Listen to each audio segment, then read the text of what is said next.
कांग्रेस के राज्यसभा सदस्य दिग्विजय सिंह पहुंचे इंदौर। दिग्विजय सिंह ने बागेश्वर धाम के धीरेन्द्र शास्त्री और प्रधानमंत्री नरेंद्र मोदी को दी बधाई। कैंसर अस्पताल के शिलान्यास पर कहा कि यही नारायण सेवा है। इस तरह शिक्षा और स्वास्थ्य के क्षेत्र में गरीबों की यदि मदद करते हुए ऐसी संस्थाओं में ध्यान देंगे तो उसका ज्यादा असर दिखाई देगा।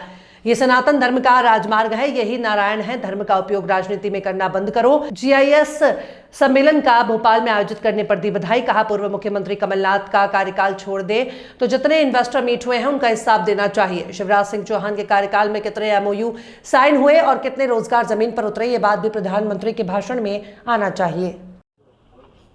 कल हुकुम बागेश्वर धाम में कैंसर अस्पताल का भूमि पूजन प्रधानमंत्री जी ने किया था। उन्होंने कहा कि कुछ नेता ऐसे हैं जो हमारी संस्कृति पर, धर्म पर हमले करते हैं, विदेशी ताकतें भी इसमें शामिल होती हैं। आप किस तरह से देखते हैं, किनकी बात कर रहे हैं? पहली बात तो बहुत बहुत बधाई। बुंदेलखंड के क्षेत्र में कैंसर अस्पताल का शिलान्यास किया गया है, उसके लिए मैं बागेश्वर धाम के बाबा जी को भी और नरेंद्र मोदी जी को भी बधाई देता हूँ। यही नारायण सेवा है।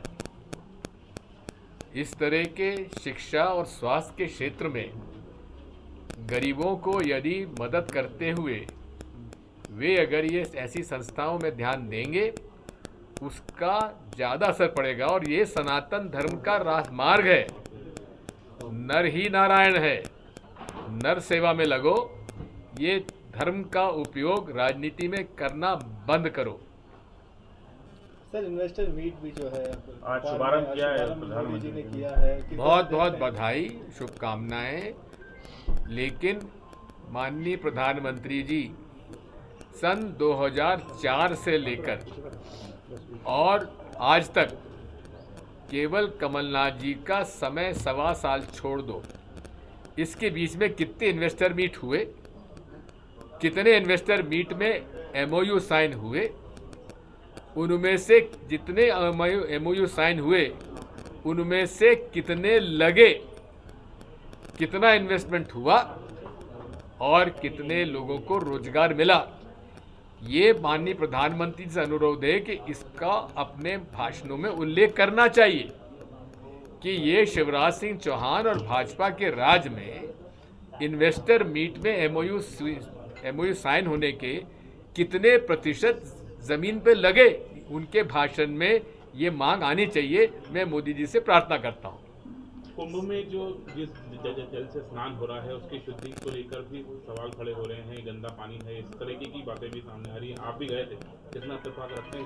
बात देखिए, NGT के सामने, नेशनल ग्रीन ट्रिब्यूनल के सामने ये मसला चला गया है।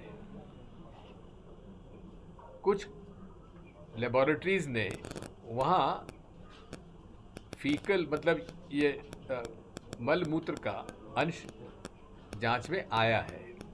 ये गंभीर मसला है और 7,500 करोड़ जब बजट में था और खर्च हुए हैं, उसमें सफाई के बारे में ध्यान देना चाहिए था और बड़ी आसानी से इसमें किया जा सकता है।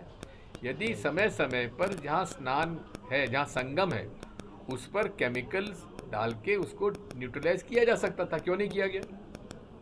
सर, शिवराज सिंह जी ने जो एयर इंडिया की सीट पर आपत्ति जताई थी, उसके बाद सुनील जाखड़ जी के साथ भी ऐसे हुआ। इंडिगो एयरलाइंस में टूटी हुई सीट मिली। देखो, बात यह है, संयोग से शिवराज सिंह चौहान जी की उसी फ्लाइट में मैं भी था। आपको भी ऐसी? नहीं, मुझे तो सीट अच्छी मिल गई। तो किस तरह से देखते सर, हालात अभी भी नहीं सुधरे? देखिए, बात ये ऐसा है, ये तो संयोग है। हमेशा से जो सेंट्रल मिनिस्टर्स होते हैं इनको फर्स्ट रो में ही सीट मिलती है, ये उनके लिए रिजर्व होती है। इसलिए उनका जो सीट उनको अलॉट होनी थी, एयर इंडिया ने गलती की, उनको फर्स्ट रो में सीट देना चाहिए, जो कि प्रोटोकॉल के आधार पर। इसमें एयर इंडिया की गलती है। इंडिगो में भी ऐसा ही हुआ। सुनील जाखड़ ने भी, सुनील जाखड़ को प्रोटोकॉल में हमारे जैसे हैं, वो तो हमको तो आखिरी में बैठाते तो हम वहाँ बैठ जाते हैं जाके। टूटी हो टूटी नहीं हो तो हम तो बैठ जाएंगे जाके, हम उसकी शिकायत भी नहीं करते। 1-1.5 घंटे की फ्लाइट है, अगर टूटी कुर्सी बैठ भी गए तो कौन सा पहाड़ टूट रहा है? सर, एलन मस्क और ट्रंप ने ये बयान आया है कि ईवीएम जो है, तो बात ये है, पहली बात इसके 2-3 मुद्दे हैं।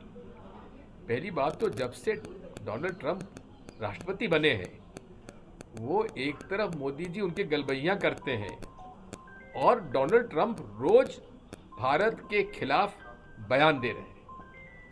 पहली बात तो यह है कि उन्होंने देश की अर्थव्यवस्था पर सबसे बड़ा हमला किया है, जो रेसिप्रोकल टैरिफ का है। भाई तुम अगर जितना टैरिफ लोगे उतना हम भी तुम पर गुड्स पर लगाएंगे, यानी कि वहाँ पर जो दूध उत्पादक, डेयरी प्रोडक्ट और एग्री प्रोडक्ट, वो उनके पास सरप्लस है, लेकिन उस पर हमने टैरिफ ज़्यादा लगा रखा है। 70 से 80% टैरिफ है, इंपोर्ट टैरिफ। और हमारे यहाँ से जाता है, उन्होंने लगा रखा 15-20%। अगर दूध और एग्री प्रोडक्ट्स पर, हमारे प्रोडक्ट्स पर अगर 70% लगा दिया उन्होंने, जैसा हमने लगा रखा है, तो स्वाभाविक है कि हमारा जो एक्सपोर्ट मार्केट है किसान और दूध उत्पादक का, वो ख़त्म हो जाएगा और वहाँ से यूएस से डेयरी और एग्री प्रोडक्ट हमारे पास इसकी भरमार हो जाएगी। इससे हमारे किसानों को नुकसान होगा और दूध उत्पादकों को नुकसान होगा और अमूल का जो प्रोडक्ट है उसको सबसे ज़्यादा नुकसान होगा। एक दूसरा, उन्होंने जो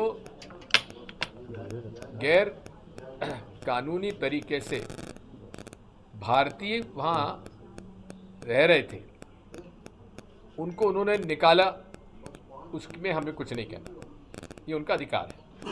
लेकिन मिलिट्री प्लेन में भेजना, हथकड़ी डाल के रखना, उनके सारे मोबाइल छीन लेना और पाँव में बेड़ियाँ डालकर जो भेजा है, ये अपमानित किया है भारत के लोगों को। छोटे छोटे राष्ट्र, कोलंबिया जैसे, पेरू जैसे राष्ट्र, मेक्सिको जैसे राष्ट्र, उन्होंने कहा कि हमें आपका कोई मिलिट्री एयरक्राफ्ट नहीं चाहिए, हमारे एयरक्राफ्ट जाएगा और उनको ससम्मान से वापस लौटाया जाएगा। वहाँ कौन जाता है? वो जाते हैं जिनके पास नौकरियाँ नहीं हैं। राष्ट्र घर छोड़ के कौन विदेश जाना चाहेगा? बेरोजगारी की समस्या, और ऐसी मुसीबत से जाते हैं वो लोग, पहाड़ों से